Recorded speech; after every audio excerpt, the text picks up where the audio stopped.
dufitemo secrets za revival ebyiri. There are two secrets of revival here. Ikintu cya mbere, ibi bintu Imana niyo yabitangiye. This is something that was started by God. We don't provoke revival. Ntabwo dushotora ububyutse. Ntabwo ari twe tubuzana. We don't bring it. Ahubwo we wait on God.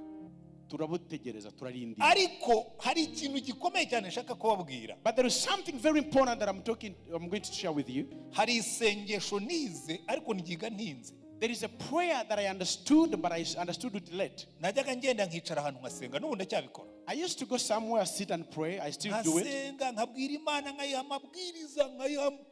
I sit somewhere, I pray, I bring all my requests, I pour everything to God. You are very poor in communication. And one day I told God, you are poor in communication. And God told me, you are a poor communicator. You talk. Uravuga gusa. You never listen. Ujya utega amatwi.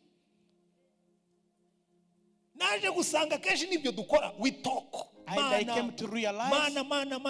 that is what we do every day. God. And God is like, when will they ever keep quiet so that I can also speak? Pastor Julienne na Grace Room barimo gusenga n'urubyiruko rungana rutya. When I see Pastor Julienne and Grace Room and the young people like you, if you saw us before 1994 and after, there is no single part of Rwanda where I did not sleep. We slept in bushes. We slept in cockroaches. Sometimes we could go without food, not because we are fasting, but because we had no food.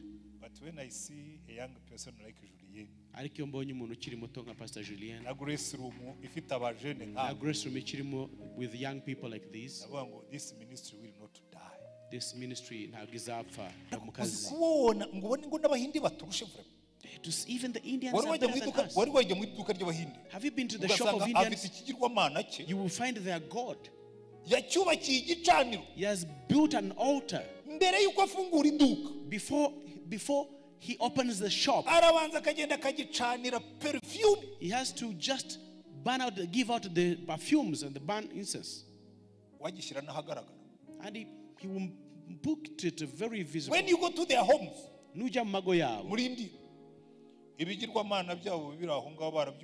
their gods are visibly there. But us, we hide his presence. Amen. Murakoze cyane.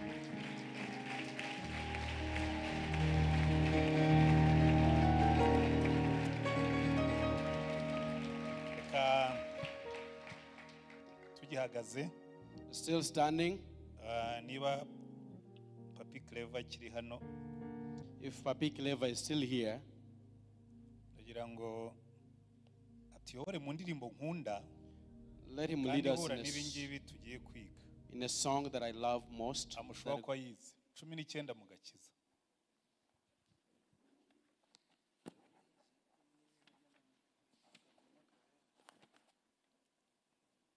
Amushwa ntabwo mbishidikanya ko yize. Arayizi ndabizi tubiziranyeho buri.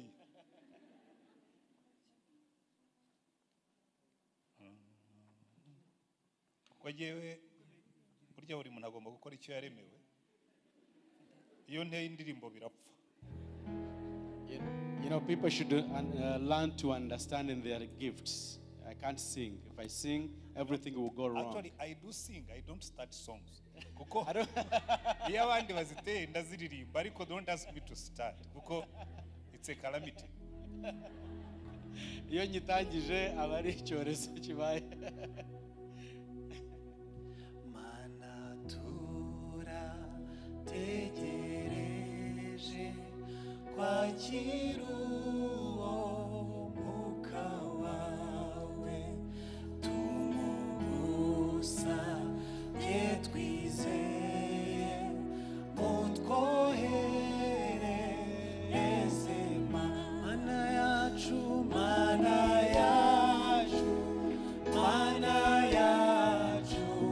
oherezo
ohereza umwuka wawe mu mitima yacu twese twuzurize isezerano utwuzuze isi yose urukundo rwawe Mana tubizuye umwuka wera ahore muri twiteka Mana yacu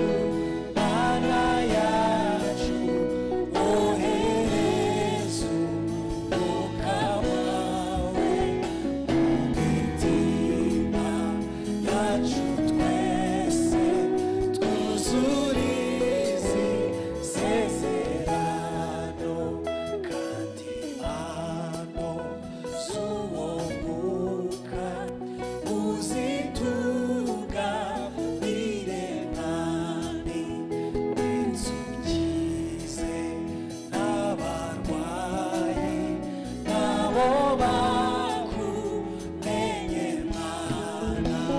Mana yacu ohereza umwuka wawe mu mitima yacu twese tuzurize isezerano Mana yacu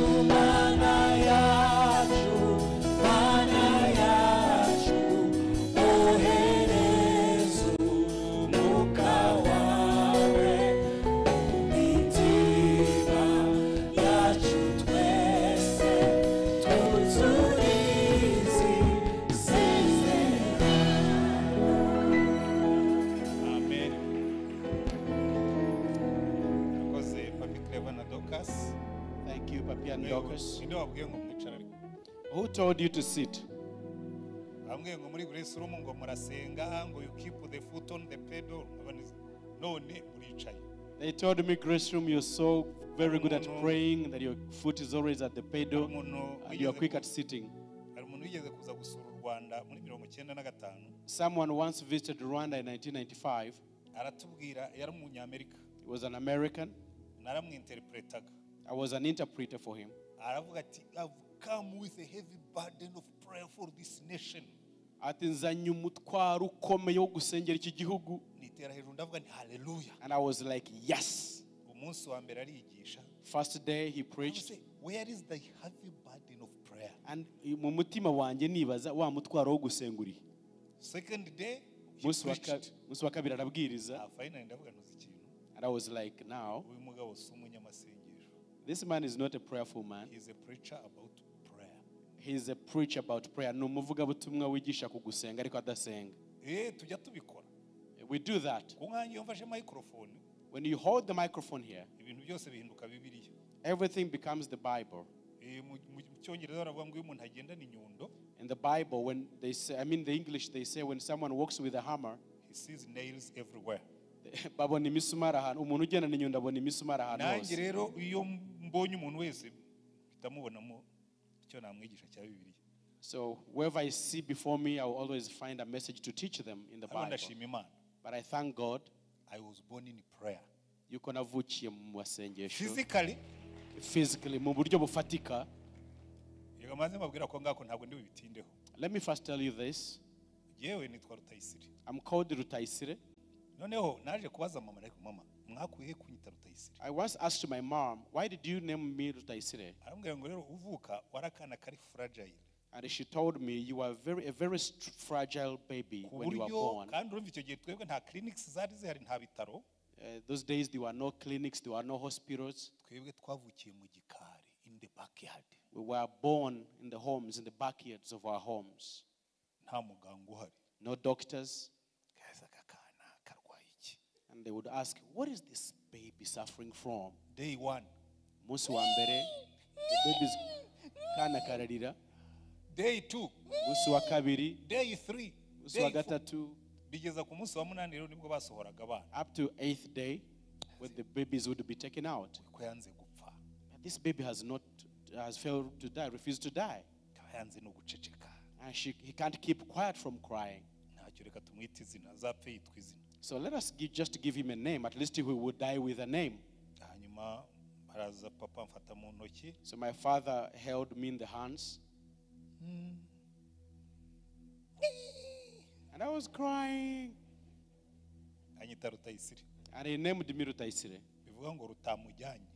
Meaning, if it doesn't take him, if death doesn't take him. An unfinished sentence. That is an incomplete sentence in a name. Izina ryanjye ndarikunda. So I love my name. Nyavuga ni urupfu rutamujyana. If death doesn't take him, azaba umugabo. He will be a man. Ariko that's not the point. Ariko ntago ariyo. Noneho mama. Ntago ari bwo busobanuro cyane. Mama muri iyo minsi n'ubu aracyariho.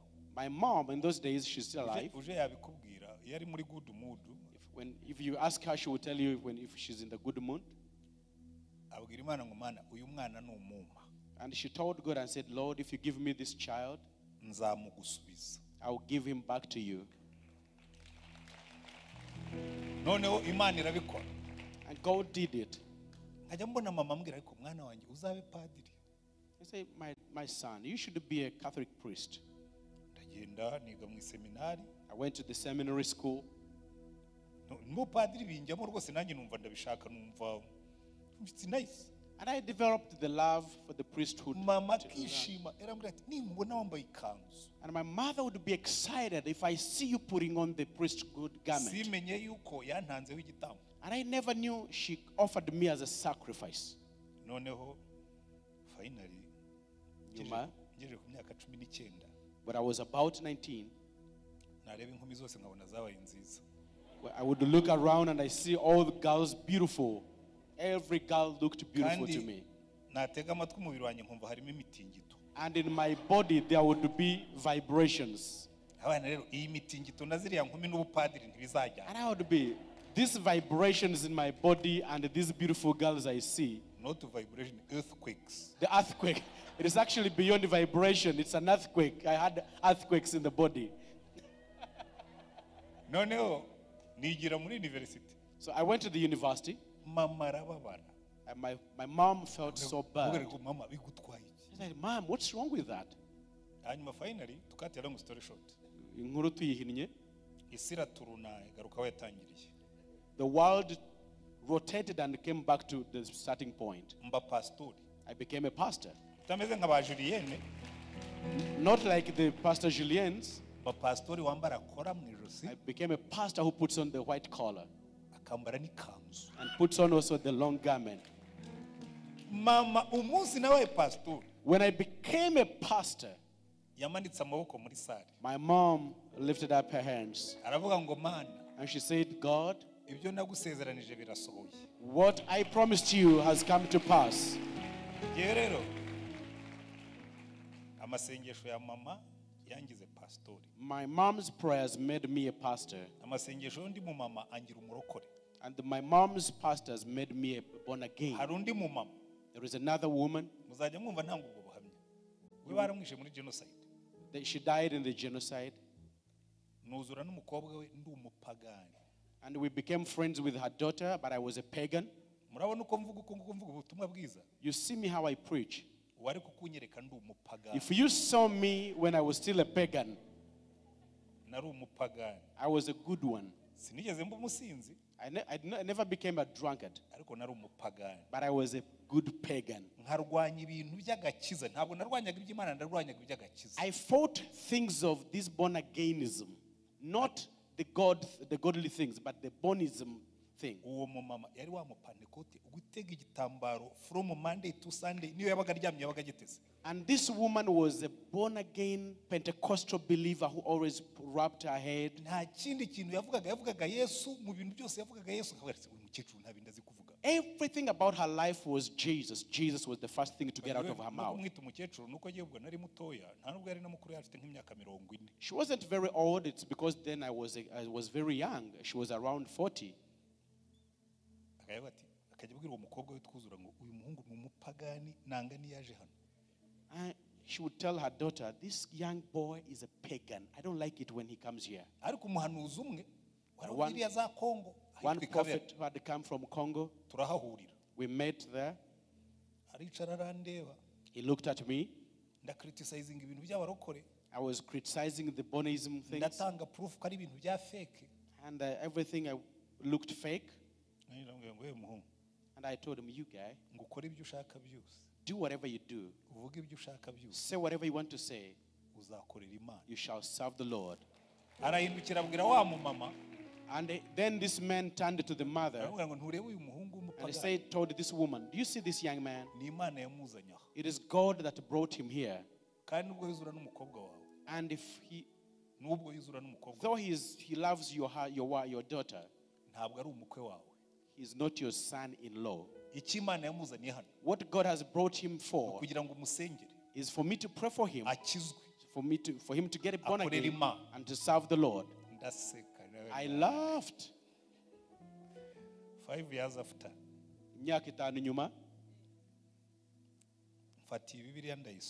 I held this Bible, started reading it, and Jesus himself started preaching to me. I got saved. I started preaching. I was born again on Friday. On Sunday, I preached and the people got saved. Because of prayers. So I love praying. Though I put on this white collar. And some people look at me and say, but these Protestants.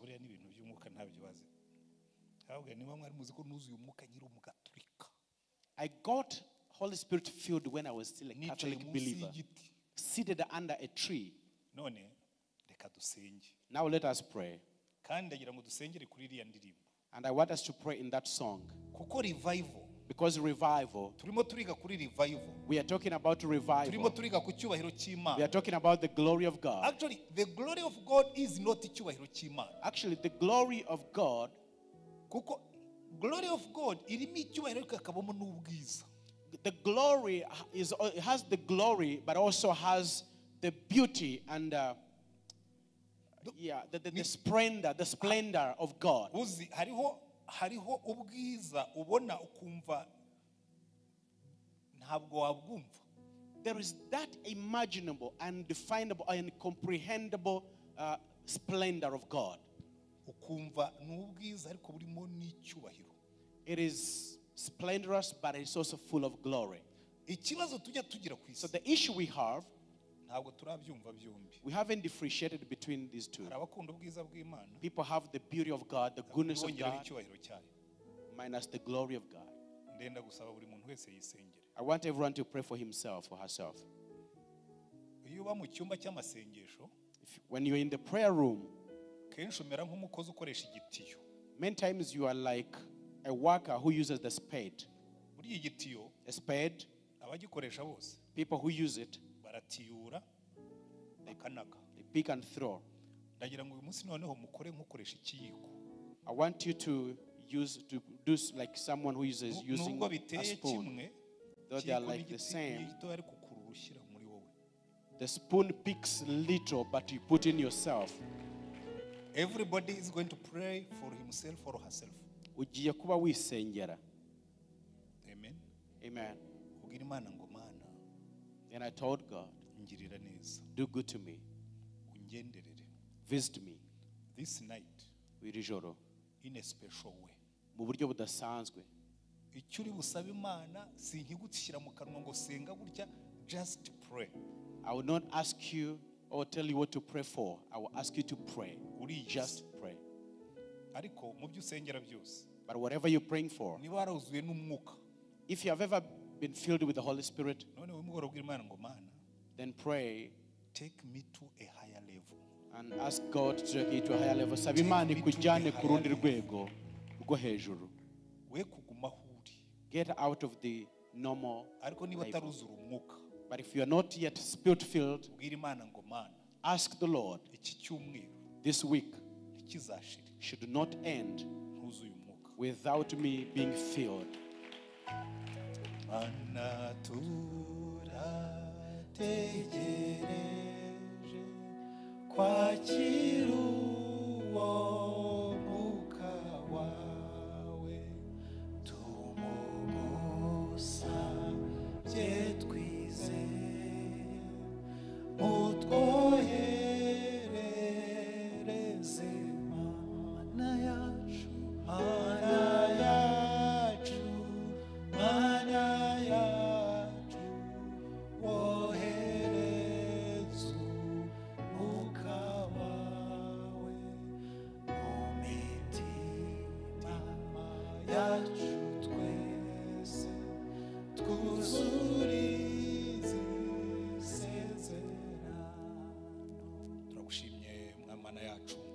Thank you, Father. turabizi biba mu bushake bwawe yuko ubwoko bwawe bwuzura umwuka.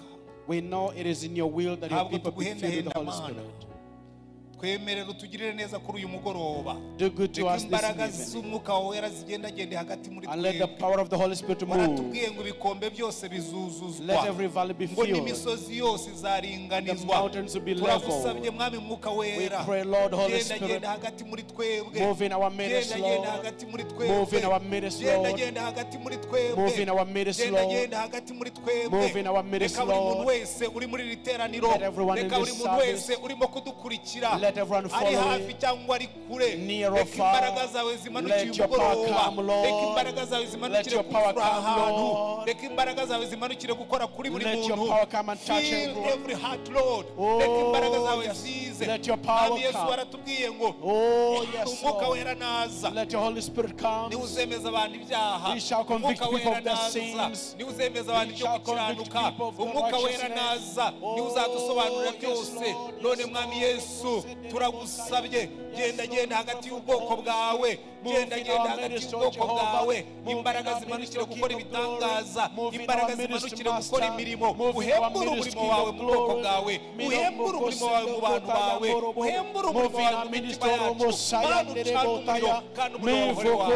wumva gusenga tugusenga kandi Mana mwuka wera. Move in my twemerera life, oh ugendagende God. hagati muri Move twebwe. afresh way in my Genda life, genda Father. hagati muri Move twebwe, afresh in mwuka my wera. life. Move afresh in my life. I need a fresh visitation, Lord. I cry for the fresh visitation. genda genda I cry hagati for muri the fresh twebwe. visitation. genda genda hagati muri twebwe. Oh, uvane mu Jehovah, bukonje pour out bwose. your Holy uvane mu Spirit. intege nke Pour out zose. your Holy Spirit. uvane mu Pour burangare out your Holy bwose. Spirit. uvane mu Pour kwiyemera out your Holy kose. Spirit uvane mu tonight. kwirarira Pour out your kose. Spirit on uvane me, mu oh kintu icyo ari God. cyo Pour cyose out your kibuza Spirit on gukorera me, muri oh God. twebwe. Pour out Oh, your Spirit ramagashika on me, oh sentera God. ramashanga Pour out your sia. Spirit Sira on me, oh magashika God. sentera Pour out ramashanga your santa. Spirit on me, Manura oh imbaraga zawe Jehovah. Mana. Oh, reka ubwoko bwawe release ubone your imbaraga power. zawe zikora. Release your reka glory, imbaraga oh zawe God. zigaragara ahantu. Release your reka glory, oh imbaraga my zawe God. zikora imirimo. Release your reka glory, oh icyubahiro cyawe Master. kigara ahantu. Release your reka glory, oh ubwiza King of bwawe glory. buzamana. Oh, reka igicu cyawe mwuka wera gitwikirire yes, iteraniro. Lord. usobanurire Let your buri glory muntu fill. kandi Let ntaba ari release your twebwe glory in my twenyine. life. uva Release ahangaha your glory ukwira in my hose. life. Let uko your wabigendeye kuri splendor, wa let munsi your wa beauty, Pentekote. let your wabasanze mu mercy, oh cyumba cyo God. hejuru. Riboko barasonga se isi yose reveal imenya it yuko better. waje. Let it be reka imbaraga zawe revealed in my zikureho life. Mana. I need a reka imbaraga fresh zawe zikore visitation. umurimo. I reka need a imbaraga zawe grace, oh God, zigaragare muri twe. I reka need icyubahiro a cyawe grace, oh tukibone. God. I need reka a ubutware new bwawe dimension. tububone.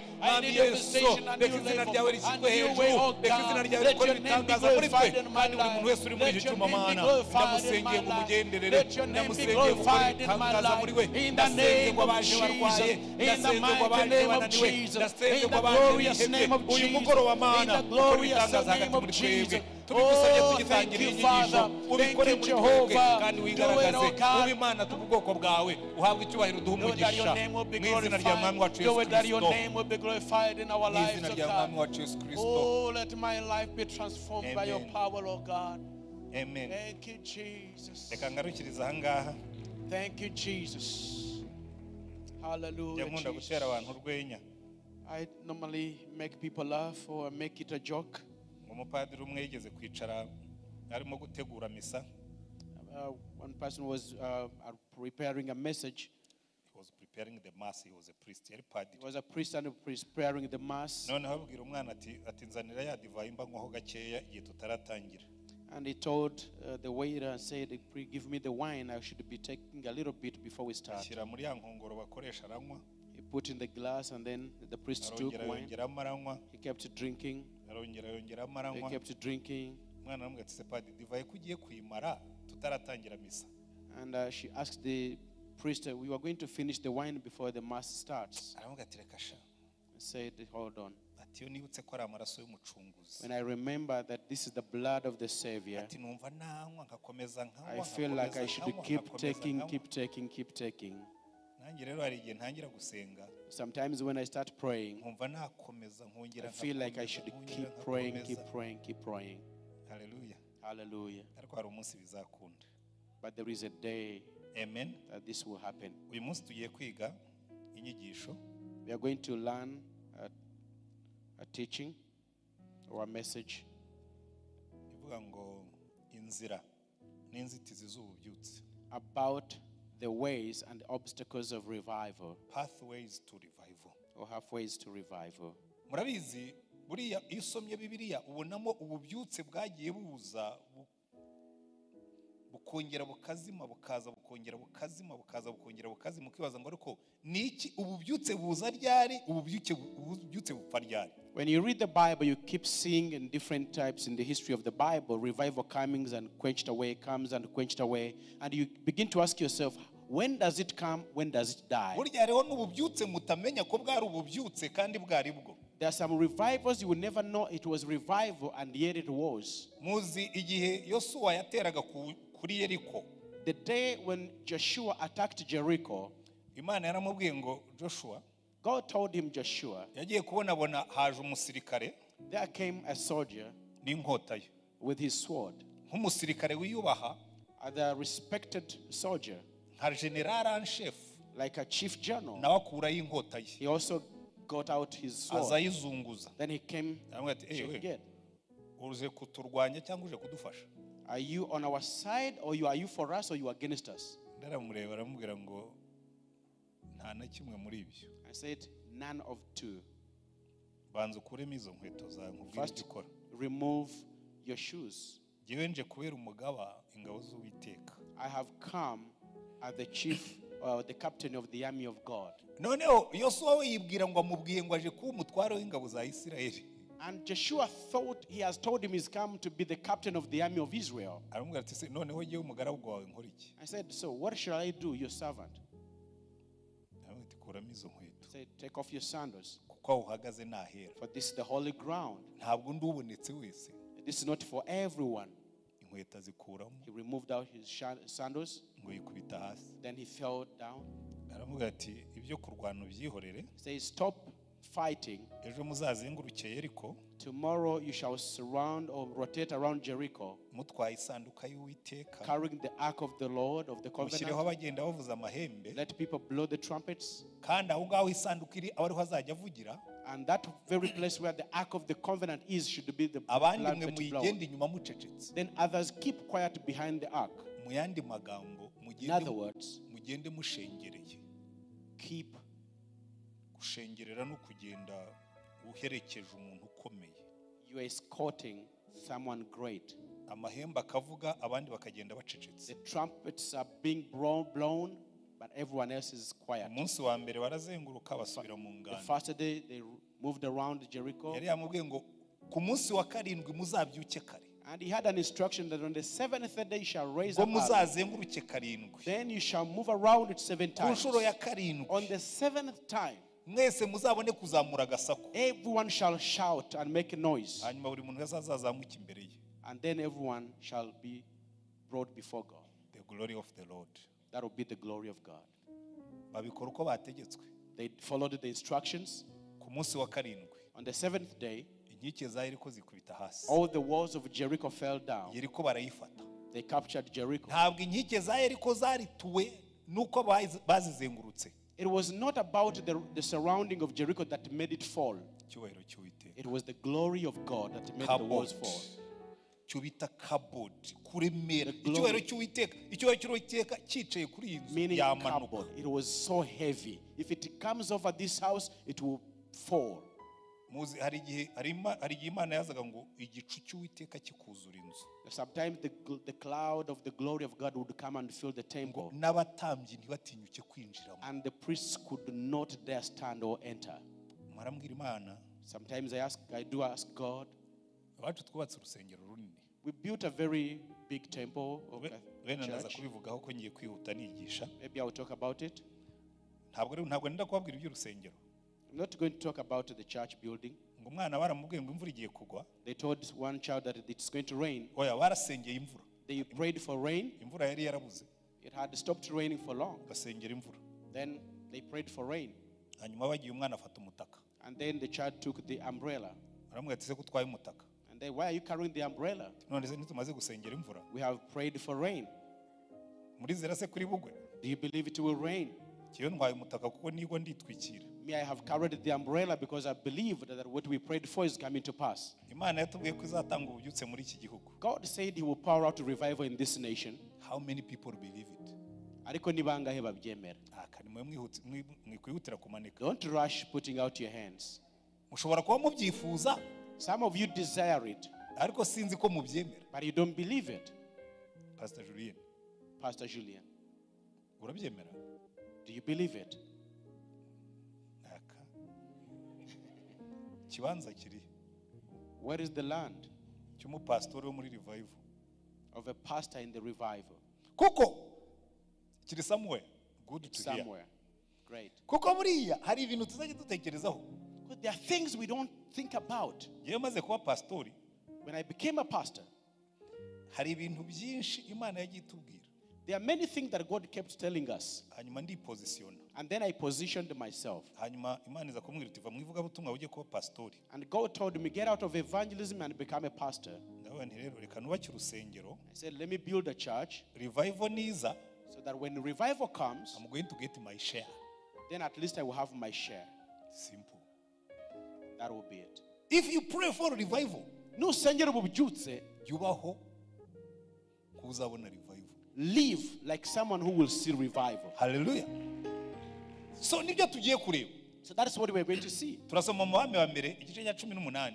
1 Kings chapter 18. Iyi nkuru reka mbanze nyibabwire neza. Let me first tell you about this story. Hari igihe Isirayeli yayobowe n'umwami witwa Ahabu. Israel was once led by a king called Ahab, Arongora umugore witwa Jezebel. and he married a wife called Jezebel. Jezebel yari umunyamasengesho ariko wo mu bwoko bw'ubupagani. Jezebel was a prayerful woman, but a pagan, in a pagan way. Arokrita abahanuzi ba Bayali 180 n'abashera 450 ahemba. She recruited the intercessors of prophets of Baal, 108 and 450, that she was paying. Nyamvuga ntibagenzi wari kumpa amafaranga ngayo yari afite nkarokrita abanyamasengesho 180 oya 630.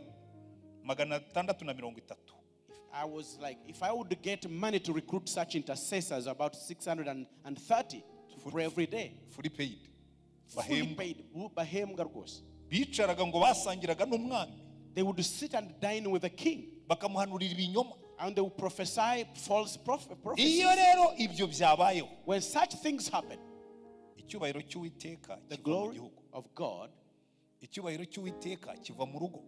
the glory of God shifts. Iyo watangiye kuzana abapfumu, When you begin bringing the sorcerers, iyo watangiye kuzana imiti, when you begin to bring the witches or witchcrafts, iyo watangiye kujya muri ibyo ngibyo bindi, when you begin to get engaged into those other ungodly things, Imana irakubwira ngo okay, try that.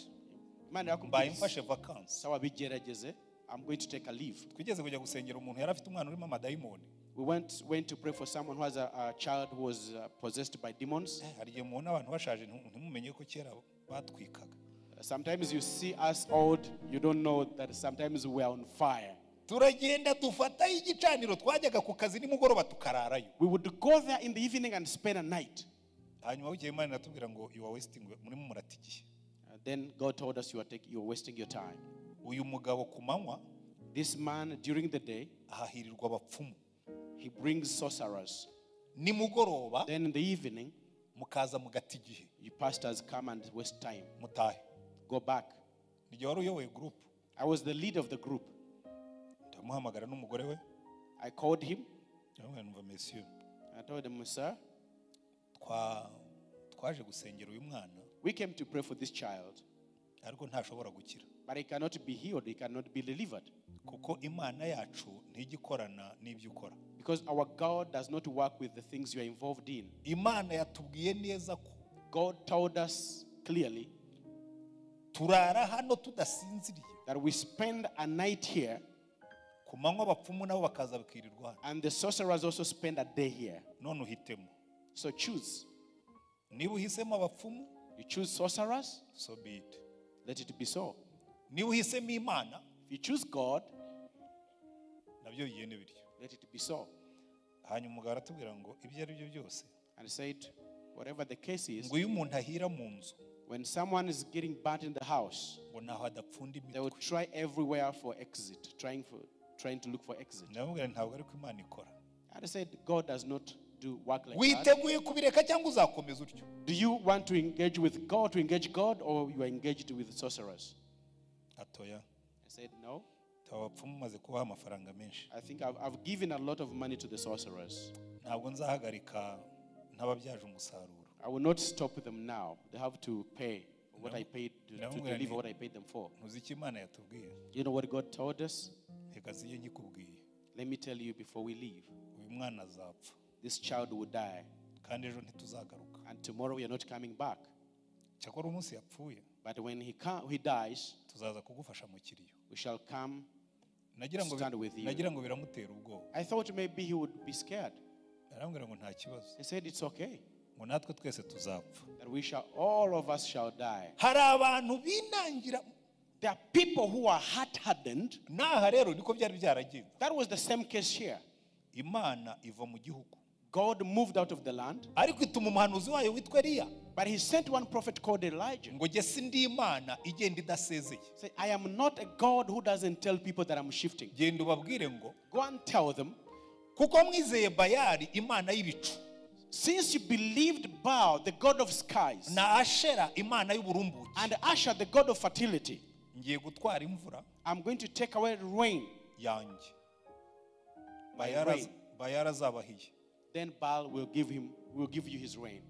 Eliya aragenda ahagarara imbere ya presidence. Elijah went to the president's office. King's office. The king's office, palace. Amanika ikiganza. Then he lifted up his hand. Aravuga ngo ndabivuze. He said, I declare. Ntabwo imvura izongera kugwa. It shall not rain. Mbere yuko mbivuga. And before I say this, it will not rain. Bagomba kuba rumireze aka kagabo. They looked at him and they were like, this man. Ngo gatwaye imvura. He's going to take rain. Baravuga ati rwose yijyanire. It is okay, you take it. Aragenda. He went.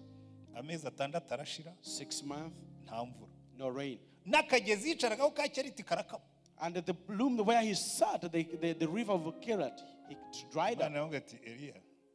Keep going. Genda ujye Sarefati nzagutungirayo. Elijah, keep going. Go to Seraphath. I will keep you there. Burya Imana yacu rero igira urwenya. Our God, sometimes he makes fun of things. Uzi Sarefati? You know Seraphath? Niho hari iwabo wa Jezebeli, wa wundi wazanye abapfumu. That was the home village of Jezebel, the one who brought the bashakisha Eliya mu gihugu cyose. So they looked for Elijah in the whole land. Nta wigeze atekereza ko ashobora kuba ari Sarefati. No one would imagine he would run to Seraphath. Imana igira urwenya. God sometimes make fun. Ubwo Farawo yatangiraga kwica abana ba Isirayeli. When Pharaoh started killing the children of Israel, ifata Mose mushyira mu gatebo. He took Moses and put him in a basket. Itera mu mutima w'umukobwa wa Farawo kugenda akagaterura. God put it in the daughter of Pharaoh to go and pick the child. Akana aragakunda. Then he loved the child. Njye ni imagine agatahanye. I imagine her taking the boy. Sakamubwira ngo, where did you get this child?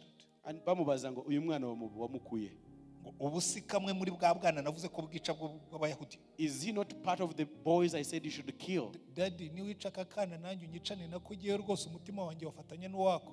And I imagine the daughter crying to the father, say, Dad, if you kill this girl, you'd kill your boy, you also kill me because my heart is attached to him. Urwo ni urwenya rw'Imana. And this is the fun. Bahamagara nyina wa Mose. And they called Moses' mother. Aramwonsa. And they started nursing him. Babimuhembera. And she's being paid. Umwana uzakura Abayisirayeli muri Egiputa. A child who would deliver Egypt. Israel from Egypt. Pharaoh niwe muri school fees. Pharaoh is the one who paid the school fees. Hallelujah. Iyo ni Imana yacu. That is our God. Nababwira byinshi kuri ibyo ariko reka ntabwo ariyo topic. I have many to talk about in the business. Noneho igihe kiragera Imana ibwira Eliya ngo noneho aho niho tugiye gutangirira mujye muri chapter 18. Let's go to chapter 18.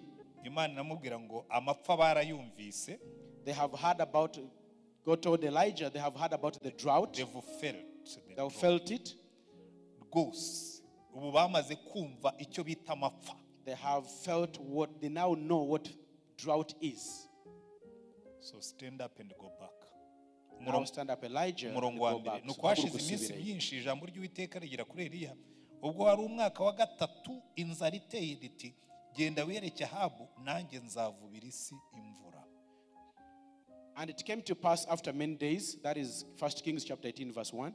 And it came to pass after many days that the word of the Lord came to Elijah in the 3rd year, saying, Go, show thyself unto Ahab, And I will send rain upon the ahangaha earth. dufitemo secrets za revival ebyiri. There are two secrets of revival here. Ikintu cya mbere, ibi bintu Imana niyo yabitangiye. This is something that was started by God. We don't provoke revival. Ntabwo dushotora ububyutse. Ntabwo ari twe tubuzana. We don't bring it. Ahubwo we wait on God. Turabutegereza, turarindira. Ariko hari ikintu gikomeye cyane nshaka kubabwira. But there is something very important that I'm going to share with you. You know, cyane cyane abanyamasengesho, Especially intercessors. hari igihe twicara ahantu, Sometimes we sit, wabaza umuntu ariko murimo murakora iki? you ask people, what are you doing? We are waiting on the Lord. Dutegereje Imana. Imana twarayitegereje, We have waited on God.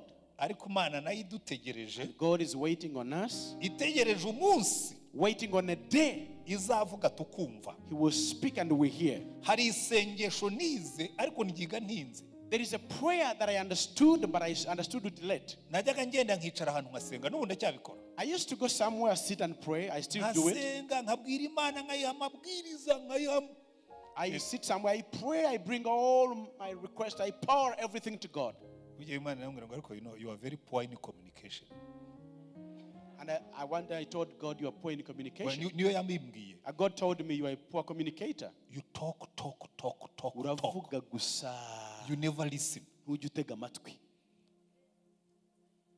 Naje gusanga kenshi nibyo dukora. We talk. And I came to realize Mana. that is what we do every day. God. Abantu baraza guceceka ryari ngo ngire icyo mbaho. And God is like, when will they ever keep quiet so that I can also speak? Noneho ntangira kwiga kugenda nkajya imbere y'Imana. I began to learn going before God. Nkayibwira ibinzanye. I tell God of what have brought me. Narangiza nkicara. And then I sit. Mana ko nakubwiye byinshi. Father, I've told you quite a lot. What are you telling me? Speak to me back. What is your response about this? Urabivuga hiki? What do I do? Nkora iki? Umbwiye ngo nkora iki? What do you want me to do? Urabona Eliya yaragiye i Sarefati ategererezayo. Elijah went to Zarephath and waited there. Hanyuma ijambo ry'Uwiteka riza kuri Eliya aramubwira ngo genda wiyereke Ahabu kuko ngiye kubagushiriza imvura. Then the word of God came to Elijah, told him, go and show yourself to Ahab. Numvise akababaro k'ubwoko bwanjye. Because I have had the pain of my people. Ngiye kubavubira imvura. I'm going to send them rain. Intambwe ya mbere ya revival. So the first step to revival, inzira ya mbere ya revival, the first way to revival, hearing from the Lord, was hearing from God. Muzitegereze revival zose ziri muri Bibiliya. Everywhere we see revival in the Bible, ntabwo zitangirira mu masengesho yacu. They don't begin with our prayers. Zitangira mu by'Imana itubwira gukora. It begins with what God says. Ariko ntibizabuze gusenga. But should that stop us from praying? No. Ntabwo Imana izatubwira tudahari. Because God will not speak to us until we are there. Muzanabibona muri Bibiliya ikibazo cya mbere Imana ifitanye n'abantu. The first issue that God has with people. Muri Yesaya Imana iravuga ngo ko naje kuki nta muntu nahasanze. In Isaiah he says, I came and no one was there. Muri insengero nyinshi turazubaka. We build many churches. Ariko ntidushyiraho gutegerereza Imana. But we don't initiate the system of waiting on God. Kera nkikora mu muryango witwa AAA. When I was still working with the RAA, Imana yarambwiye ngo ariko God spoke to me and said, ubuswa bwawe nzabwihanganira ngeze ryari. How long will I tolerate your foolishness? Washyizeho abazamu babiri bakumanywa n'abazamu babiri ba nijoro. You have two gatekeepers in a day and two gatekeepers in the night. Ko nta urashyiraho usengera ibyo mukora. Who have you put that prays for what you do? Noneho ndagenda mbwira senior management. Then I told the senior management, tugiye gushyiraho umuntu uhemberwa gusenga. We are going to hire someone who is going to pray for who is going to be praying. They said, they were like, what? What? Umuntu uhemberwa. Someone doing what? Gusenga. To pray. Umuntu bawakicara gusa ngo arasenga nta kindi akora ngo kabihemberwa. Someone to sit there and pray and you pay? Niko Imana yambwiye. I said, yes, that's what God said. Noneho Imana ikizamini. Then God gave a test. Did I hear well? Bazimana numvise neza. Ngiye kugushyiraho ikintu nk'icya Gideyoni cy'ikimenyetso. I'm going to put a sign like that of Gideon. Nimbona imishahara ibiri y'uyu muntu, if I get 2 salaries of this employee, itavuye muri budget, not from the organization budget, amezi abiri for 2 months, tukaba twinjiye mu mwaka ukurikiyeho, and we entered the next month, the next year, nzamenye ko ari wowe wabivuze. then I will know that this is from you. Uwo munsi That day, mpura n'umupastori umwe I met a pastor. nari narasengeye no mu bintu bimwe na bimwe yari afite, arambwira ati Pst Antoine, nari narabona pastor, arambwira ati reka nkubwire, I had not become even a pastor. He said, waransengeye unde mu mutima you prayed for me, kandi Imana yamuhaye umugisha, and I kept it at heart. But God blessed me. mfite Also. ibya 12 nakubikiye, I have 2 tithes that I kept for you. numva Imana ndiye urwara, And God told me, uyu ni wa mushahara wa that's wa the munyamasengesho. salary for the intercessor. Amafaranga nyakubita mu mufuka, I put money in the pocket. ndamushimira ndamusengera, I appreciated him. I prayed for him a blessing. ndagenda mbwiraho muri senior management, Then I went and told the senior management. Imana yambwiye God told me ngo uyu mukozi agomba kujyaho that we should hire this n'imishahara employee, y'ukwezi kwa 11 n'ukwa 12 yayimpaye. and I have the salary for 2 months, for November, Amanika December. amaboko. Buriya ahantu henshi n'insengero, Many places, even the churches. rega n'urwo nyobora, iyo nyobora urusengero runini, I am a pastor of the church. turasenga pe We pray 40 40 days, 7 days, 7 days, nyinshi, many days. ariko nta munyamasengesho ubihemberwa But we don't pay our gukora ako intercessors. kazi ngo abe We umunyamasengesho don't have ushinzwe. anyone that we pay to be Nyamara permanent dufite with them. abazamu bagera kuri 6. But we have many gatekeepers. Hello? Murabyumva? Did you hear that? Ni ikintu gikomeye cyane kuko principe z'Imana kenshi buriya muzarebe muri Bibiliya umuntu wakoreye kuri iyo principe ni Dawidi. Dawidi amaze kuba umwami yaravuga ati ikintu cya mbere tugomba gukora turagarura icyubahiro cy'Uwiteka muri Yerusalemu. Icya kabiri ngiye gukora ndashyiraho abaririmbyi baririmbira Uwiteka 24/7. God mu gitondo na ninjoro bakajya ibihe ku buryo Imana ntiyagiraga irungu mu gihe cya Dawidi. Hallelujah. God works with principles. It started with David when he had to make sure the glory of God returns back home, and he had to put up together a team of worshippers who would sing day and night. Muzitegereze mu bami ba Isirayeli niwe wari ufite abahanuzi babiri fully paid full time. David is the one who had 2 prophets fully paid. Nta muhanuzi ubona mu gihe cy'umuhungu we Salomo nawe. You don't see prophets in the kingship or in the reign of Solomon. Bigenda bigarukaho gatoya ariko nabwo ukabona batabikora neza mu gihe cya Yehoshafati na Hezekiya nibura bategaga amatwi abahanuzi ariko ntibabatungaga. In the days of Jehoshaphat, Nehemiah, you would see them, at least a few of them, but they would not pay them full time. So reka twihute. Let's just Ikintu write. cya mbere Eliya yategereje ijambo ry'Uwiteka. Elijah waited on the word of God. Icya kabiri Second, Imana aramubwira ngo sohoka uve hano ujye aho ibibazo biri. God told him, go to the problem issues field, or the field issue. Buriya murabizi turanabikora natwe iryo kosa turarigira. We do make these mistakes. Uri inshuti yanjye ariko ntituze kubipfa. Niwumva avuga nabo abanyamasengesho uko nanjye ndiwe. Uzi abanyamasengesho dusengera mu byumba byacu. Intercessors, we pray in our rooms. Ariko the day we go out, ariko iyo dusohotse ubwo tuzatangira gusohoka kuko burya Imana muzitegereze revival iteka ryose itangirira mu cyumba igasohoka. Revival starts in the rooms and goes out. Igasohoka iyo umwuka yamanutse icyambere akora aradusohora. When the Spirit comes, the first thing he does, he takes us out. Kababwira ngo musohoke mugende babibone ko muhari. Says go out. Musohoke abantu babone ko mutandukanye. Musohoke mugende abantu babone ko naje. Let people know that you are different. Let people know that I have come. Reka mbabwire ikintu muzajya musengera muri Grace. Let me tell you one thing that you should be praying for. Wanabivuze. You also said it. And I laughed. Wabivuze ndaseka. Iteka ryose iyo dutangiye gusenga duhera ku bibazo byacu. When we start praying, we pray for our needs, physical needs. Imana ikagenda ibikamura bigashira hagasigarana uvuga ngo Mana tubabarira icyubahiro cyawe kize, tubabarira umwuka wera manuke, tubabarira imbaraga zize. Igikurikiraho murakizi ugatangira kuvuga ngo Mana tubabarira abanyabyaha bakizwe.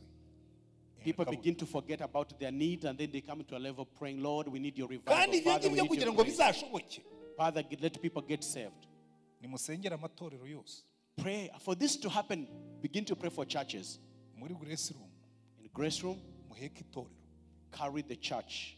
in your prayers. wenda muzafata amazina y'abapastori bose bari muri iki gihugu Maybe put the uko names of mujya the list of the musengera babandi pastors. babohereje ibyifuzo uzakora exercise ugenda ubandike n'abapadiri ntuzabasige. Like I've been praying for people's prayer needs. Write the names of pastors down and the priests and just begin to pray for them. Someone told me, can the priests also get saved? Yes. I know them. They got saved. Who got saved? It's not your business. We want to see this country changed. Don't care about that. Just pray one prayer. Kandi kugira ngo ibyo bishoboke, light the fire mu mitima y'abari abantu b'itorero ryawe. God has to send fire in the hearts of those leaders, those pastors. Uhere kuri ba cardinal, umanukire kuri ba archevêque, umanukire kuri ba bishop, umanukire kuri ba apostles na ba prophets na ba begin with the cardinals, archbishops, bishops, apostles, all of them. Begin to pray for them. Bashyire mu cyumba nta kindi Imana igusaba ibwira ngo Mana aba bantu put a different spirit.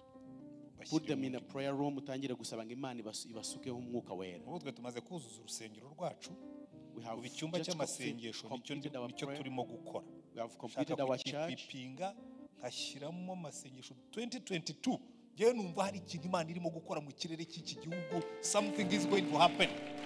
We are now working on our prayer room and we are waiting for God to do something because we know 2022 we are going to have people praying every hour, every time praying in the prayer room. I like telling people what God tells us. Take the leaders in this country. When they are on the street, they have the physical escorts. And tell them, mumusengere day and night, mumusengere ngo Imana imugendere, mumusengere ngo Imana imwungure ubwenge, mwebwe mbashinze speaker wa parliament, mwebwe mbashinze senate, ku buryo buri muntu wese agira spiritual escort abantu bamusengera. Let the government leaders have escort. Let them have people praying for them every day. Can you catch the vision? Umunsi buri torero rizahinduka igicaniro. The day that every church becomes an altar of prayer. Kariya gacaniro kawe ni gatoya, ugiye kwikorera abo bantu bose ntiwabishobora, uburemere bwabo ntiwabubasha. That altar is very small. Ariko it has to be enlarged. Pastor runaka, twese buri muntu azafata share ye. Abo bantu tukabaterura, you will see God coming down. But the day this fire catches different pastors here and there, and we take this as a burden in our prayers every day, you will see fire coming down. You know, God gives people differently. Strategies of the kingdom. God gives me the strategies of the kingdom. If you do it like this and this and that, it will work. God told Elijah, go and show yourself to Ahab. I will send rain to them. In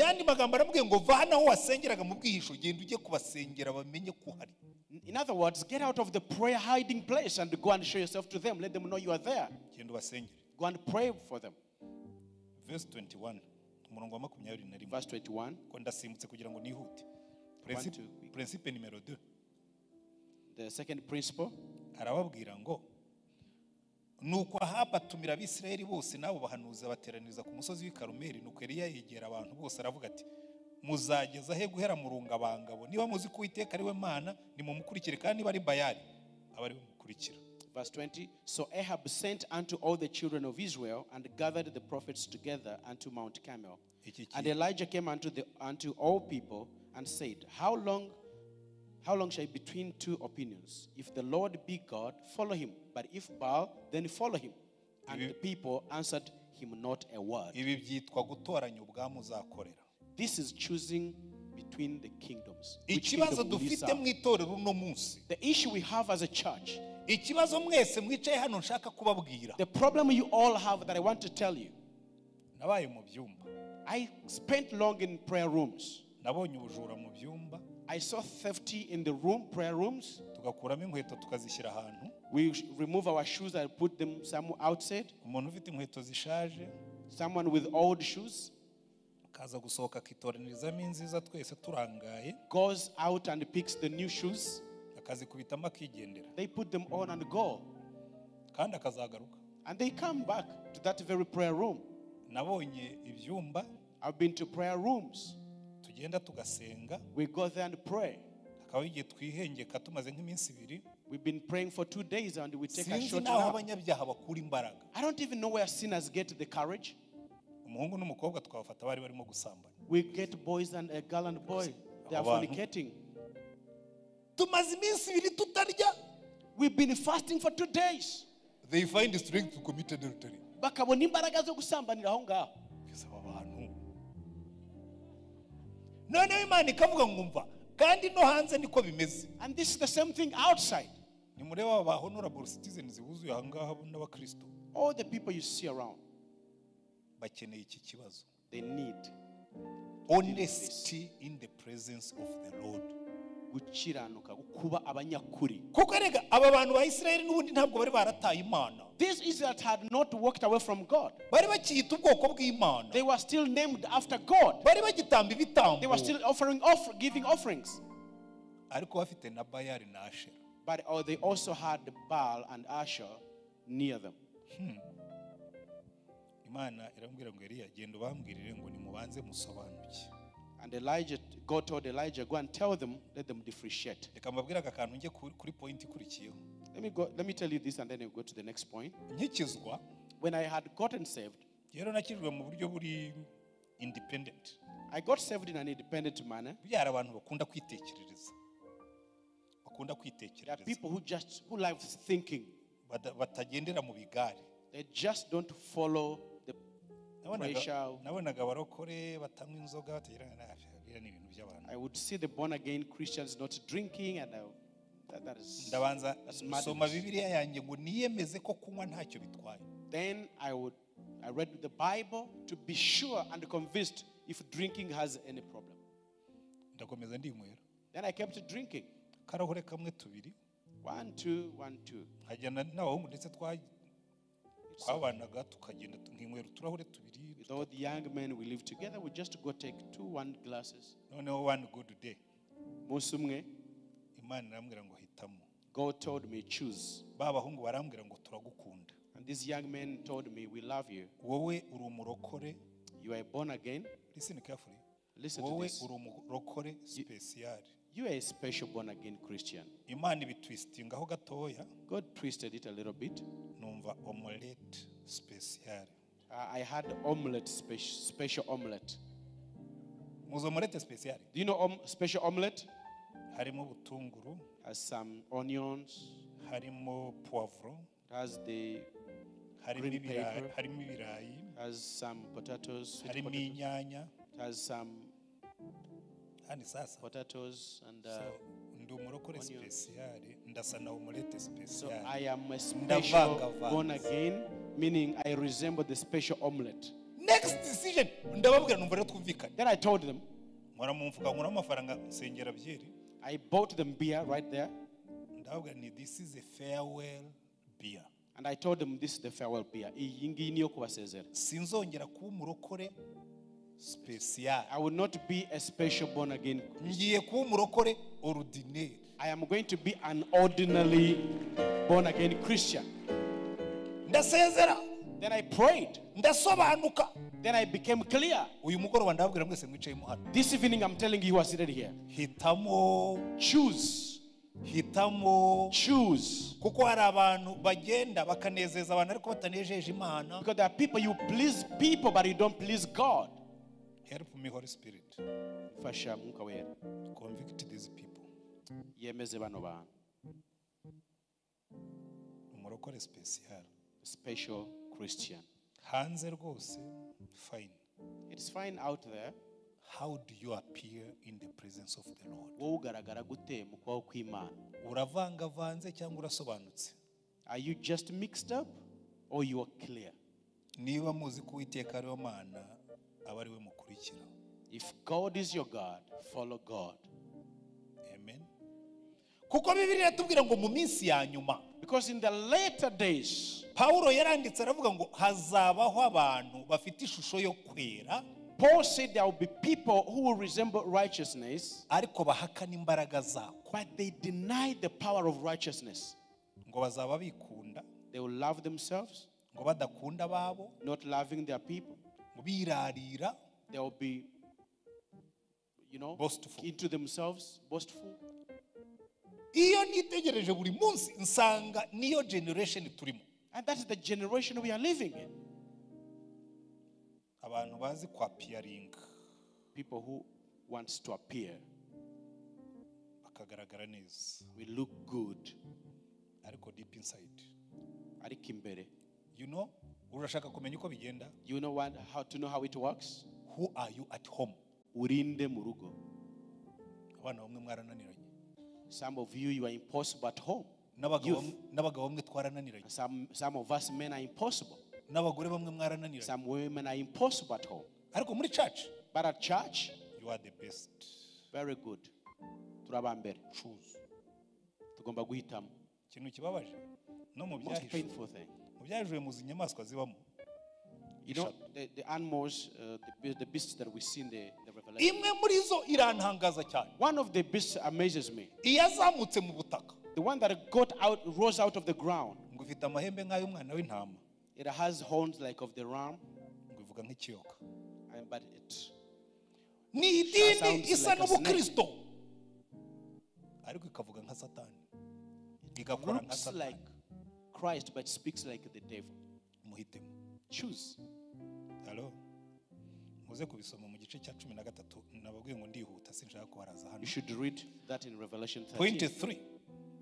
Twihuse umurongo wa 30 n'uwa 32. We go to verse 32 and 30 and 31 and 32. Aratubwira ngo asana igicaniro cy'Uwiteka cyasenyutse. Hariho niho nkunda cyane. Nuko Eliya murongo reka duhere kuri 30. Abwira abantu bose ati nimunyegere. Come closer. And Elijah said unto all people, come near unto me. Bose baramwegera.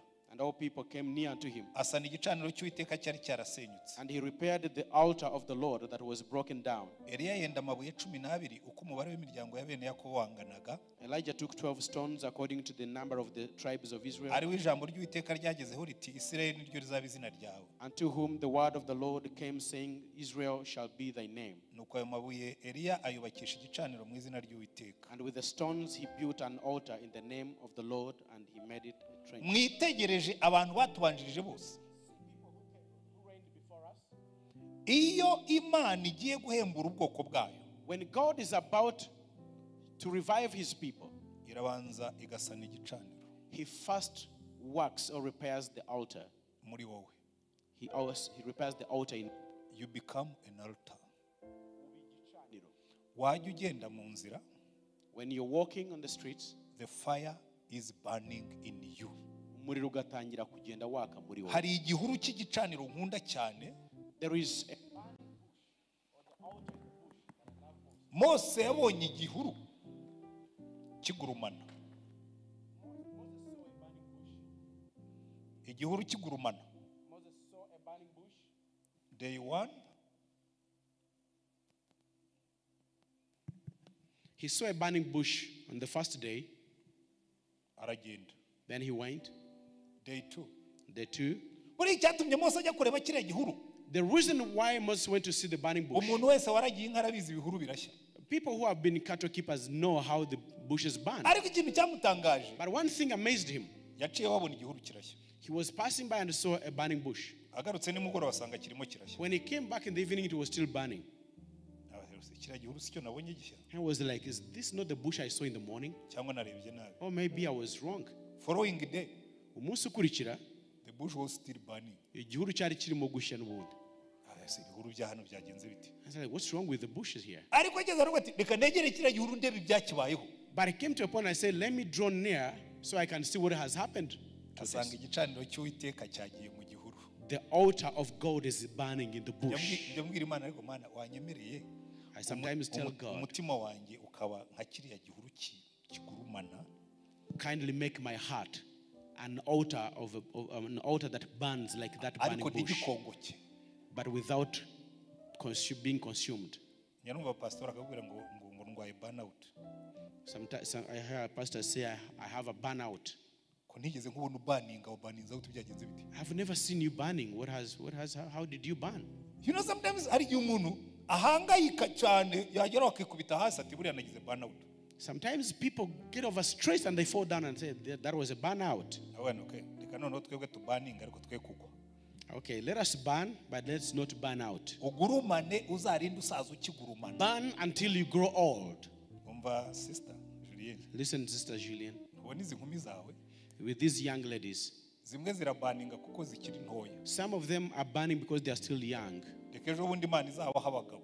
When God, wait tomorrow when God gives them husbands imuhe n'akabebe and give them babies. muze atari ko uracyabaninga. Are you still burning? Urumva nyine urumva Imana yampaye umugisha ariko nyine umugisha uzana n'ibibazo. Ubu nyine ntabwo nkibibonera umwanya vraiment nawe urabyumva mba naraye ijoro nonse umwana waraye wonse umwana subaninga. You know, God blessed me. God blessed me. I spent the night nursing a baby. Why don't you nurse your baby while burning? If you see old men like us still burning, they are like that burning bush of Moses. Prepare. The reason why revival is quenched or goes away is because the altars have been quenched. They stop. And never confuse an altar with prayers. Speaking out prayers. The prayers from the altar are always hot and burning. Amasengesho avuye ku gicaniro aza yatewe n'agahinda watewe n'umunyabyaha urimo kurimbuka. The prayers from the altar will bring the sorrow and agony to you because of the sinners. Wumva umutima w'Imana uvugira muri wowe. Because when the heart of God is in you, you feel God speaking within you. Ukabona ibyo abandi batabona, ukumva ibyo abandi batumva. You see what others don't see, you hear what others don't hear. Niho havamo za visions. That is where we begin to get visions. Kumva umuntu aravuga ati ndashaka kwita ku bana b'amayibobo kuko nababonye numva umutima w'Imana ubaninga muri jewe. You begin to see people saying, I want to take care of the street kids because I saw them and I felt something burning. Iyo umuntu arimo kubwiriza yewe byombi ndabizi. I know both of the things. When someone is preaching, when you preach from the passion, iyo ubwiriza mu ishaka, when you preach from the fire, niyo ubwiriza nyumuriro, message yawe nta nubwo ibiri organized cyane nk'izo njya ntegura academically. Sometimes your messages are not well arranged like I do arrange academically. Kuko academically ndabanza nkasesengura amagambo. Iyo ngiye mu I do analyze words. Ayasatura, I break them in pieces. Then I impress people. But the prayers from the altar, the teaching from the altar, you sometimes burst out and in tears at the altar here. You begin to cry.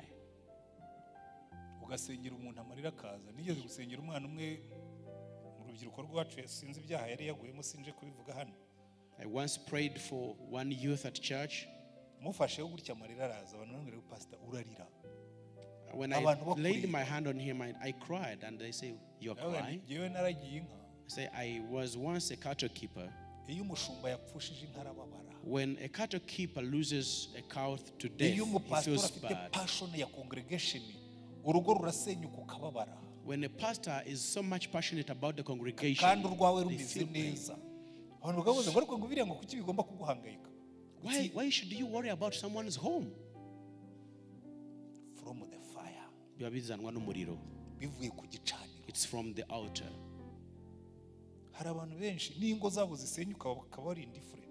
There's some people, their homes break and they're still okay with that.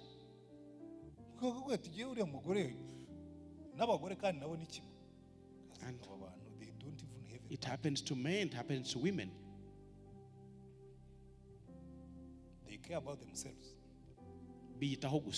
Not about God. There is no altar. They are diplomats.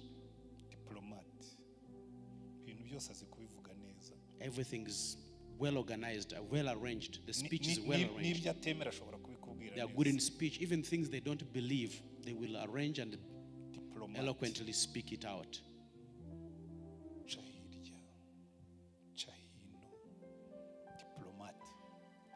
Ariko nawe asa n'igicaniro cy'Uwiteka aravuga ati nimujyegere dusa n'igicaniro bene data nanjye nimufashe repaired the altar. dusa n'ibicaniro mu mitima yacu dusa n'ibicaniro iwacu mu rugo dusa n'ibicaniro aho dusengera dusa n'ibicaniro aho tugenda. Let us repair altars in our hearts. Let's repair altars in our homes everywhere we go.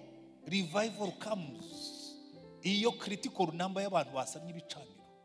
Revival comes when there is a big number of people repairing altars here and there. Amen. Amen. Hanyuma reka nihute ndangize.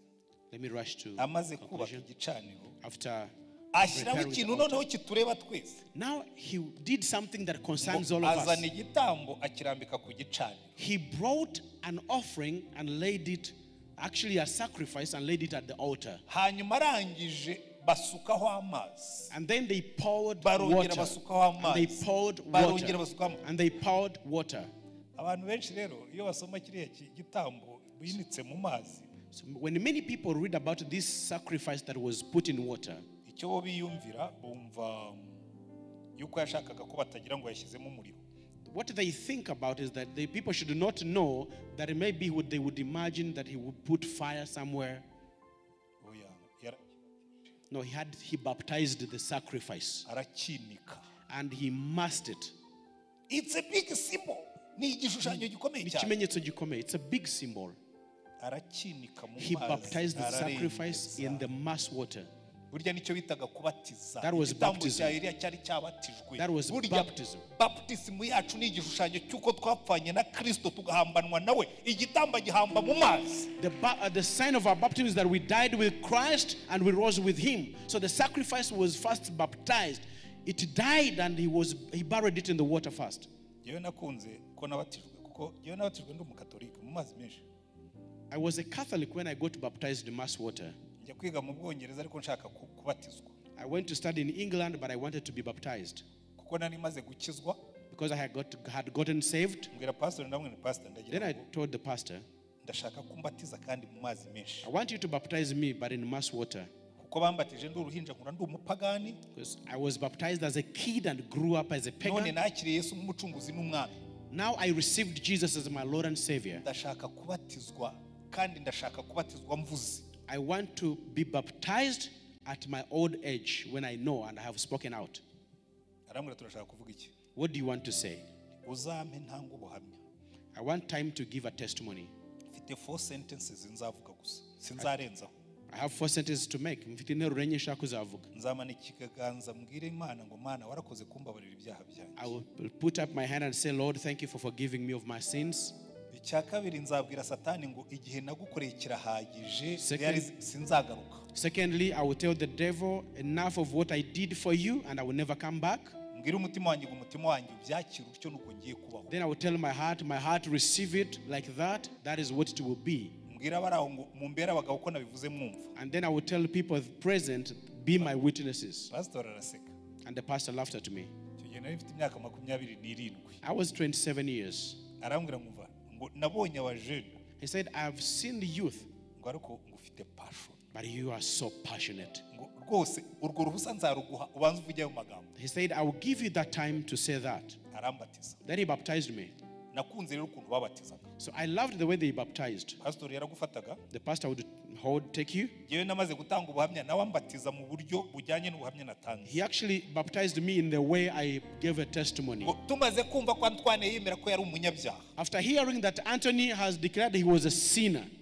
Akaba yarakiriye Yesu nk'umucunguzi n'umwami. And he has now accepted Jesus as his Lord and Savior. Ndamubatije. I baptized him. Bigaragaza ngo yapfanye na Kristo. Meaning that he has died with Christ. Anzamuramo ngo kandi azukiye ubuzima. And he has rose back to new life. Hallelujah.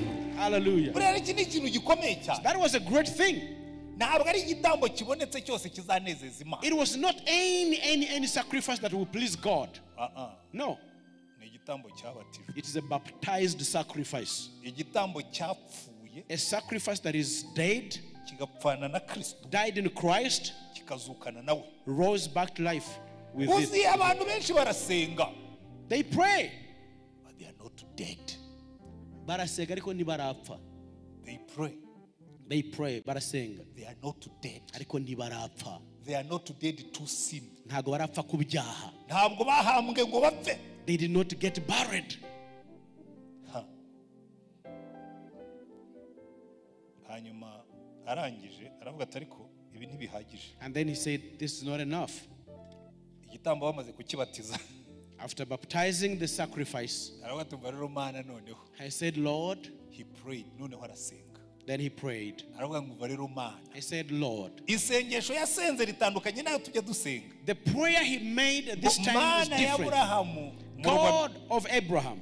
agejeje igihe cyo gutamba igitambo cya nimugoroberi, umuhanuzi yegera igicaniro aravuga ati Uwiteka Mana ya Aburahamu na Isaka na Isirayeli, uyu munsi bimenyekane ko ari wowe Mana mu Bisirayeli kandi ko ndi umugaragu wawe. When it was about the hour of giving offerings and sacrifices, Almighty God, God of Abraham, Isaac, and Pathway Jacob, to let revival. it be known that you are the God of Eliya aravuga heaven. ati Mana ntabwo nshaka ko bamenya ko ndi umuhanuzi, ntabwo nshaka ko bamenya ko ndi igitangaza, ntabwo nshaka ko bavuga ko nakoze igitangaza, ndashaka ngo bamenye ko ari wowe Mana. Let not people see me as a prophet. Let them not know me as a prophet, as someone great. Let them know that you are God in Israel. Buriya rero hari ibintu Imana ikunda. There are things that God loves. God is jealous for his glory. Imana ifuhira icyubahiro cyayo. Irabivuga ngo icyubahiro cyanjye sinzagisangira n'umwana w'umuntu. He says, I will never share my glory with anyone. Ikavuga ngo ntimugakore ku byashinganywe, icyubahiro cyanjye kiri reserved n'icyanjye jyenyine. My glory is mine alone. Let nobody touch it. Check your heart. Ujye ugenzura umutima wawe. Ujye ugenzura umutima wawe. Check your heart. Kuko hari igihe ukora ibintu ngo abantu bakubone. Sometimes you do things for people to see you. Hari igihe ukora ibintu ngo abantu bagushime. You want to do things for people to please you. Imana ikavuga ngo ya ntabwo ari ibyo ngibyo. And God says, no, it's not that. Icyubahiro kibi cy'Uwiteka. Let the glory be for the Lord. Hallelujah. Hallelujah. Uyu munsi bimenyekane ko ari wowe Mana. Let it be known today that you are the God. Ugumisha ikirenge kuri pedale. Shall I hold my feet on the pedal? Nyumvira Uwiteka 37. Nyumvira Uwiteka, nyumvira kugira ngo aba bantu bamenye ko ari wowe Mana. Hear me, O God, hear me, that these people may know that thou art God, Kandi ko ari wowe urimo gukurura imitima yabo. that thou hast turned their hearts back again. Icyubahiro cy'Uwiteka. Hallelujah. The glory be to God. Revival is about the glory of God. Ububyutse ni icyubahiro. Iyi Imana yumvise abantu bavuga ngo Mana turashaka ko wubahwa muri iki gihugu. When people begin to say, Lord, we need your glory manifested in Mana this turashaka nation. kumanura imbaraga abantu bakakubaha. We want you to bring power so that people will obey you. Iyo wujuje biriya bindi byose bibanza. When you feel the rest, Biravuga ngo yes. and he says yes, Uriya yarabyumvise. he has heard, And I'm going to work. na kandi ngiye kubikora. Uzi icyakurikiyeho? Do you know what happened next? Uwo mwanya. Nkunda iri jambo uwo mwanya. At that very time, Bivuga ngo agisenga. Kuko instant, kondisiyo zose zari zuzuye. because every condition was fulfilled, Umuriro w'Uwiteka uramanuka. and the fire of the Lord fell Utwika igitambo cyoswa n'inkwi n'amabuye n'umukungugu. and consumed the burnt sacrifice and the Kamya wood and the amazi yari stones mu ruhavu yose. and the dust, and they licked up the water that was in the trench. Abantu bose babibonye. And when all people saw it, Abantu bose, all people, including the king, harimo n'umwami, including the nobles, n'abakomeye, abanyacyubahiro, including the ibikomangoma, escorts, harimo n'ibikomangoma including the n'abescort, children, n'abana, including the women, n'abadamu, including the men, n'abagabo, including Elijah. na Eliya ubwe. Abantu bose All people, bikubita hasi. they fell down. That's revival. Ubwo ni ububyutse. Bikubita hasi baravuga ati "Yeah, Uwiteka niwe Mana." The Lord is God. Hallelujah. Hallelujah. Naho ubyutse ntabwo ari itorero rinini. Revival is not about pastoring a huge church. Revival Revival is about God. ni Imana ihirimo gukora. Revival Revival, is about ububyutse, the glory of God. ni icyubahiro cy'Imana kiba Revival. gutegeka. Ububyutse Is about humility. ni uguca bugufi. Buriya cyo nkundira Imana. That's why I love Reka ntangirize kuri iyi nkuru. Let me end with this story. hari igihe abafilisitiya batsinze abayisirayeli. There is a time the Philistines overcame or defeated the Israelites. Barabakubita byembye. They beat them until they defeated them. Babambura isanduka y'Uwiteka. And they conquered the ark of the covenant. Bayishyira ku igare barayikurura. They carried it on the chariot. Baririmba ngo Dagoni yatsinze Imana ya Isirayeli. They carried it on the chariot singing, Dagoni yatsinze Imana ya Isirayeli. Dagon has defeated the God of Israel. Baragenda batereka isanduka ya Uwiteka munsi ya Dagoni. They went and they put the ark of the covenant under Dagon. The following day, umunsi ukurikira, basanga Dagoni yibwirije. Dagon had instructed himself of his own will, mu bushake bwe, iramanuka yubama imbere y'Uwiteka. He fell down forehead before. You deserve glory. Kuko ibyo bandemyemo niwe wabiremye. Because whatever was made of, you made it. You are the God. Mu gitondo baje baravuga rero se the next day, batagomba kuba ari umuyaga wayihushye. This must be wind that blow it down. Kuki sitahushye na yasanduka y'Uwiteka ngo ihirime? But how comes it did not blow the ark of the covenant? Barayiterura barayihungura. They carried it up. Hari igihe za Dagoni zacu Imana zikubita hasi. Sometimes God makes tukaziterura tukazihungura and we tukazisubiza aho zari zicaye. Wipe off the dust and put them in the positions again. Following day baje. Umunsi ukurikira, Imana yavuga ngo bare ngubwire Dagoni. God said, now let me tell you, Dagon, bari abantu bagusuzuguye. Those people have despised you. Baguteye gupfa. They are bringing death to you. Umutwe ica amaboko yijugunya imbere y'umuryango. Cut off the head, arms, and throw there. Iravuga ngo abaterura imondisi nawe baze kugutwaramo. So those who come and carry you, nagushyize hanze ya gate, and put you out of the gate. Like we throw the dust out the gate. Iwacu babitwara ku wa mbere. In our village, they take it on Monday. Imyanda yose bayitwara ku wa mbere. They take the dust on Monday. Ibyo utagikoresha ibyapfuye ibyacitse amaboko n'ibyacitse ibiki. Every useless stuff, you put it aside. God carried Dagon and put them at the dustbin.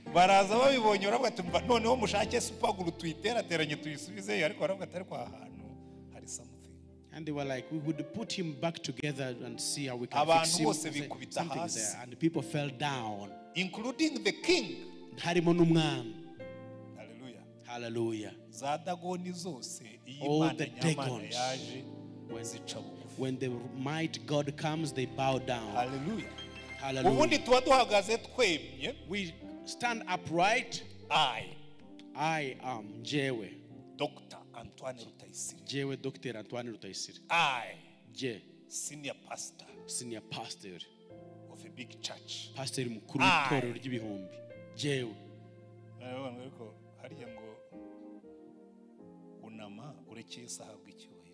Bow down and let God be glorified.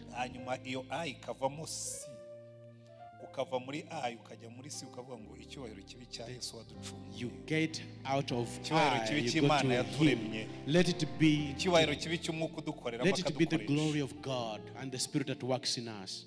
That's the glory of God. That's it. Inzira zigana ku bubyutse.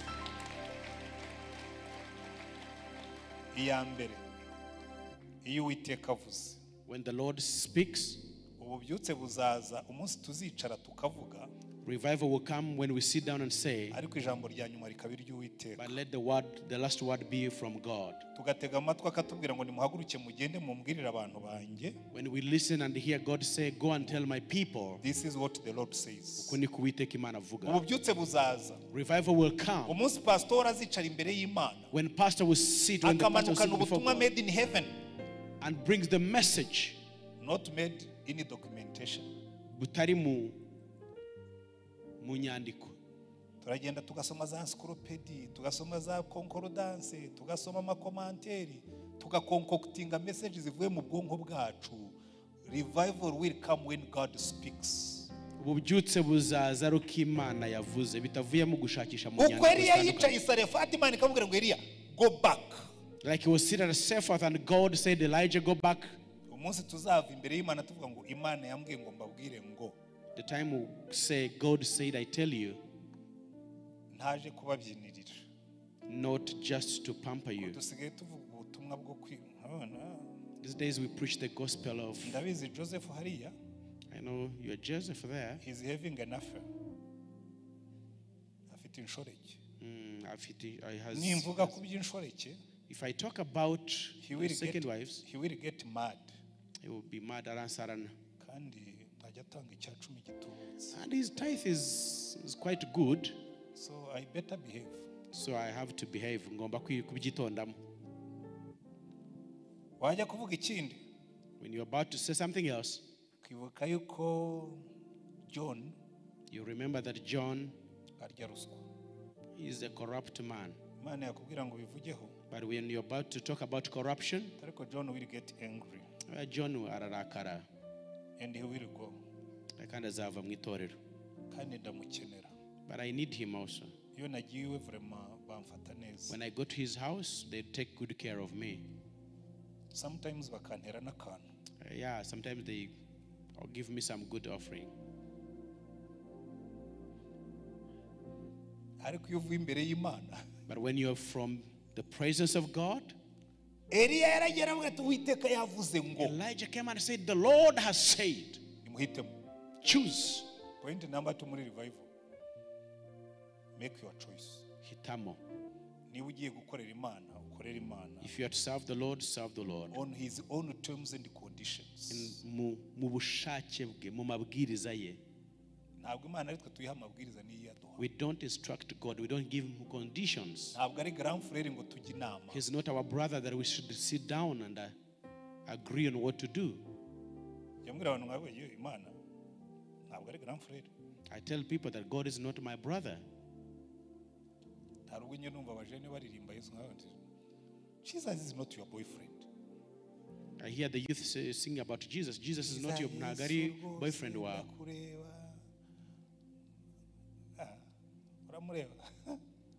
You see him every day. Indirimbo baririmbira aba girlfriends na aba boyfriends akaba ari ziririmbira Yesu. He's a king. Those songs that you sing for your girlfriend and boyfriend, yeah, the same songs you sing for Jesus, the King of Kings. Nguri soft like petals of a flower. Nindi bakubwiye ko Yesu ari soft. Jesus is not a soft. He's not like a flower. Soft. Yesu yigeze aba soft ryari? When has he ever been soft? I don't know that soft Jesus. Ukukoroha kwa Yesu ntago nkuzi. He is loving.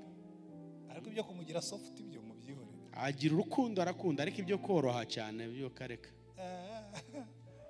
Umuntu wazinze imigozi agakubita abantu ari soft. The man who took the ropes and beat people, you think he's soft? Uzabaze Yohani amubonye ku kirwa cya Patimo. You ask John when he saw him at this valley of Patmos. Yari yaramuryamye ku gituza hanyuma amubonye mu cyubahiro cye. He saw him in his glory.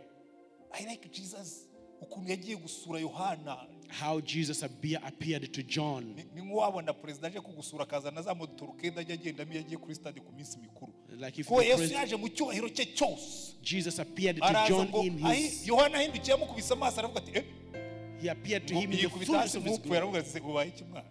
Narije kugusura hano muri gereza. I came to visit you. Be strong. Komera. Jesus is king. Yesu ni umwami. When he comes in his majesty. Aza mu cyubahiro cye. He is not soft. Ntabwo yorohereye. He is good. Ni mwiza. He is loving. Arakunda. He is caring. Yita ku bantu. Ariko he is not soft. Ntabwo yoroshye. Hitamo. Ugomba guhitamo. Have to choose. Sana igicaniro cy'Uwiteka. Repair the altar of the Lord. In your heart. Mu mutima wawe. In your home. Wawe mu rugo. In your business. Even the Indians are better than us. Have you been to the shop of Indians? You will find their God. He has built an altar. Before he opens the shop, he has to just give out the perfumes and the burn incense. And he will booked it very visible. When you go to their homes,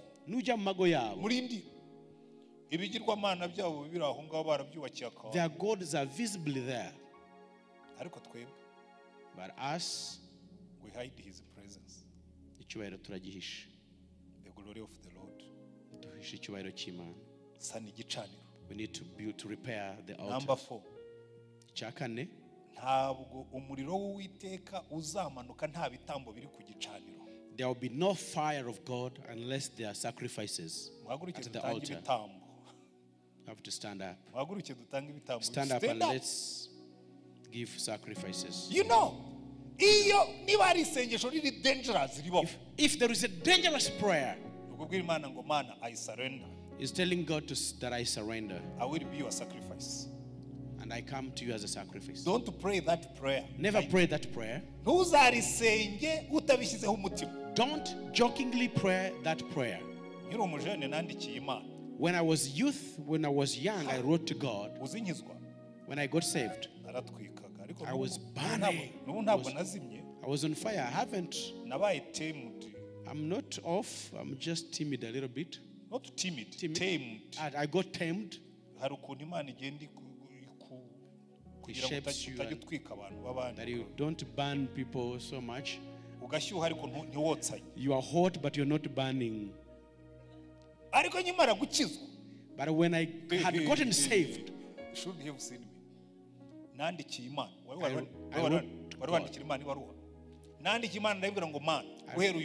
I wrote to God and said, Lord, today I lay myself on your altar.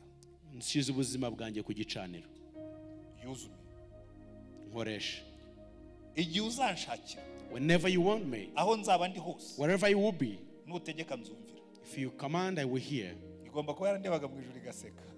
I think he was looking at me and laughing. This boy is committing suicide. And I said, this boy, umuhungu arashaka kwiyahura. And he doesn't know. Agabizi ko arimo kwiyahura. Nzajya aho umbwiye nkora ibyo umbwiye. Wherever you tell me to go, I will go. Then the day came. Iranyihorera. Then God kept quiet. Hanyuma nza kubona akazi muri ambasade y'Abanyamerika. Then I got a job at the American embassy. Barambwira ati rose nta n'umuntu diploma ufite ya TSFR nta wundi uyifite hano. The diploma you have, no one else has. Akazi uragafite. So you have a job. Director of English Teaching Institute ya ambasade y'Abanyamerika. The director of English Teaching Institute. Ntangiye kubyina ukuntu Imana igira neza. Then I started dancing and rejoicing while the goodness of God. Slow down. I said, tuza. Nawuze nsoma ka kabaruwa. I was reading, and God was like, I was reading the letter that you wrote to me. Kandi ndagukeneye somewhere else. And I need you somewhere else. Arahandi ngukeneye. Not there. Namaze 6 months ndimo guhendahenda Imana ngo duhindure contract. For 6 months, I was begging God that we change the contract. Why don't you keep me here at the embassy? Because that job of, working in the schools, I'm one of the people that prepared that. And we don't have money.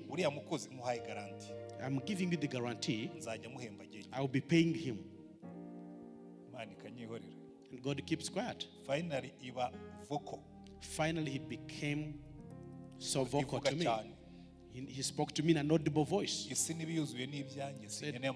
the earth in its fullness is mine. I don't need your money. I need you. I don't need your money. So that you do what I called you for.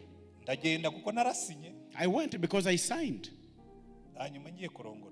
Then when it was time for me to get married, my wife is like that also. Then we bought a house here in town. We bought a house when we are still dating. She put in money, I put in money.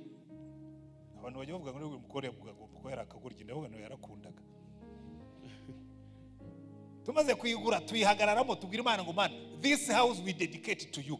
After buying the house, we stood in the house and dedicated it to God. I like it. And God said, now I like it. We dedicated We prayed for every room and the sitting room. We dedicated them to God. 4 years after genocide, nyuma y'imyaka ine nyuma ya jenoside, we couldn't get the house.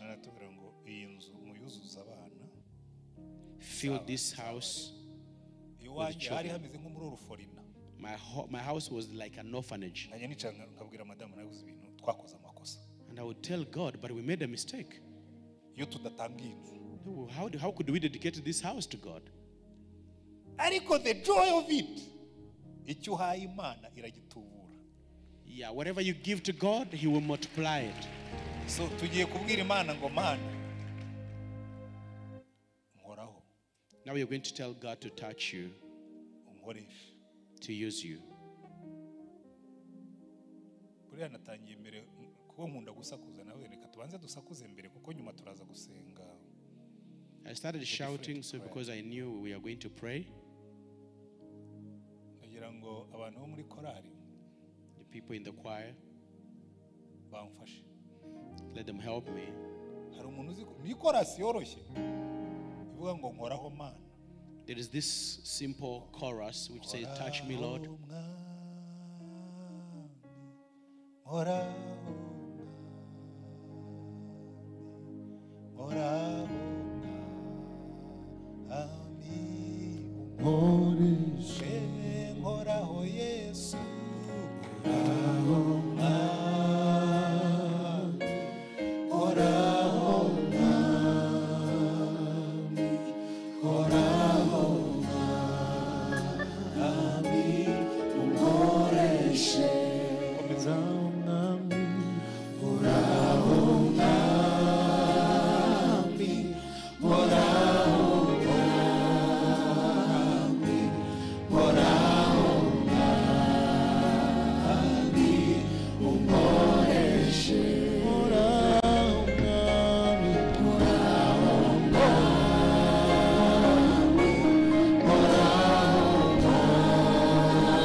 Everyone lift up your hands as a sign of surrender. Let us pray this prayer together. You repeat after me. Lord Jesus, we stand before you this evening and we lift our hands before you as a sign of surrender. We surrender and bring ourselves to our altar as living sacrifices. Now, Lord Jesus, let the Holy Spirit of fire fall on us. Take my heart. Take my wisdom. Take my body. Take everything that I have.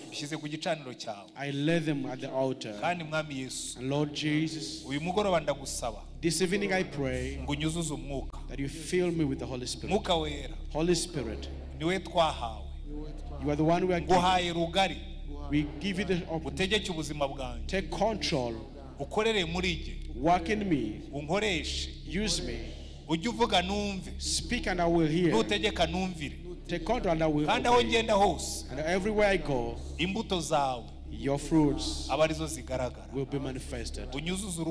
Fill me with love. Let me love my people. Let me love what I do. And love our Lord. Give me peace. Give me joy. Give me patience. Give me good kindness. Give me goodness.